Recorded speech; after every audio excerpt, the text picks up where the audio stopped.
لوگ کہتے ہیں کہ ایک گندی مچھلی سارے تالاب کو گندا کرتی ہے. میں کہتا ہوں ایک اچھی مچھلی سارے تالاب کو اچھا کرتی ہے. ایک اچھا دوست دوستوں کے درمیان آ جائے باقی سب کو ٹھیک کر دیتی ہے.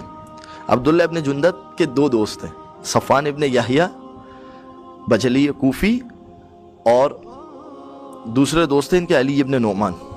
انہوں نے کیا کیا, خانہ کعبہ گئے, بیت اللہ کی زیارت کے لے گئے, تو وہاں پر وعدہ کیا آپس میں, کہا کہ دیکھو ہم میں سے جو بھی شخص مر جائے تو پیچھے جو باقی رہ جائے اس کی ذمہ داری ہے کہ وہ مرنے والے کے لیے نماز پڑھیں گے, وہ مرنے والے کے لیے روزہ رکھیں گے, وہ مرنے والے کے لیے زکوٰۃ ادا کریں گے.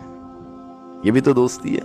جبکہ آپ جا کے روایت میں دیکھیے جو مرنے کے بعد دوستی ہے اس کے اندر امام نے بتایا کہ مرنے کے بعد بھی تمہارے دوست کا تم پر حق باقی ہے کہ جا کے دیکھو اس کے یتیم بچوں کا حال پوچھو, اس کی بیوہ کا حال پوچھو, اس کے گھر والوں کا حال پوچھو. وہ بیچارہ اس کے ماں باپ کو وہ پیسے بیچتا تھا, وہ کیا کرتا تھا, اس کے گھر والوں کو فراموش مت کرنا, یہ ذمہ داری ہے تمہاری. دیکھیے کس طریقے سے عبداللہ ابن جندب جو دو اماموں کے وکیل ہیں کیا کر رہے ہیں آپس میں کہ جو مر جائے گا وہ دوسرے کے لیے. یہ کیا ہمارے دوستوں کی گیدرنگ میں یہ چیزیں ہوتی ہیں؟ حتیٰ کہ میں یقین جانے بعض متدین لوگ ہیں مگر میں نے ان میں بھی ایک عجیب بیماری دیکھی ہے, اپنے مفاد کے لیے دوستوں کو استعمال کرنا. نہیں عزیزوں, یہ دوستی نہیں ہے, یہ دوستی نہیں ہے. خدا را ایسے دوستوں کے لیے اپنا وقت ضائع مت کریں. خود روایات کے اندر ہے کہ دوست انسان بناتا کیوں ہے, اس لیے کہ کبھی کوئی مجبوری پیش آ جائے, کبھی کوئی چیز پیش آ جائے اور اسی وقت دوست ساتھ نہ دے.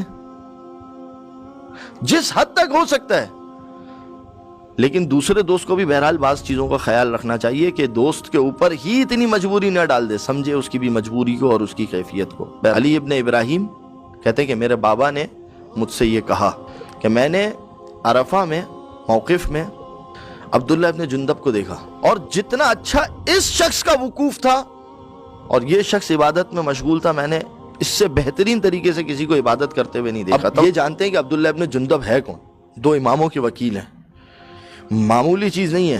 امام کا وکیل ہونا یعنی امام کی جانب سے یہ شخص ریپریزنٹیٹیو تھا. اور اس کے بعد جو ہے وہ کہتے کہ جب موقف ختم ہوا میں ان کے پاس گیا, میں نے کہا کہ عبداللہ تم کتنے اچھے انداز سے ہاتھوں کو پھیلا کر پروردگار عالم سے دعا مانگ رہے تھے. تو عبداللہ ابن جندب نے ایک جملہ کہا, واللہ ما دعوت الا لاخوانی المؤمنین. کہتے خدا کی قسم میں نے جتنی بھی دعائیں مانگی ہے میں نے اپنے مومن بھائیوں کے لیے مانگی ہے. اور پھر اس کے بعد ایک روایت عرض کی انہوں نے ابراہیم کی خدمت میں, کہا میں نے یہ کام اس لیے کیا کہ میں نے اپنے مولا امام موسی کاظم علیہ الصلوۃ والسلام کو یہ کہتے ہوئے سنا ہے کہ جب کوئی اپنے مومن بھائی کے لیے دعا کرے, من دعا مؤمنا بظہر غیبہ, اس کے پیٹھ پیچھے دعا کرے, اپنے مومن بھائی کے پیٹھ پیچھے دعا کرے, تو پروردگار عالم اس کے لیے کیا لکھتا ہے, مئۃ الف ضعف مثلہ. جو دعا کی ہے نا تم نے اس کا 1,00,000 گنا پروردگار عالم اس دعا کرنے والے کے لیے لکھتا ہے.